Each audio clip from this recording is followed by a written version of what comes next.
IFM News. Lokal. Hello, John. Go ahead.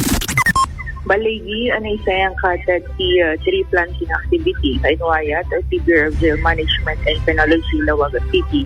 Kaspaset ti may katalupulog at upat at awenen nga anibersaryo ti opisina.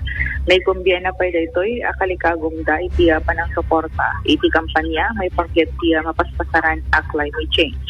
Naisayang kat ti tree planting activity iti barangay Talingaan. Indauluan ang mismo ni Jail Inspector Sheila Marie Tapaden, ti Jail Warden iti BJMT Lawag. Sa duwana, nagmula dagiti aday ti babaen na hindi giti dumapay nagboluntaryo nga nang isayang kat. Naimula dagiti fruit bearing tree wala dagiti agbunga ti prutas na kayo umabot ti 95 ang kapuon. Namnamain na TV BJMT Lawag agserbinto dagito iti komunidad nang nangrona iti pan nakataripato wenno iti pan nakatagiben na ti aglawlaw. Damag iti BJMT Lawag kadwa 99.5 Basin Lawag ay Rodran 15 Tatak RMN.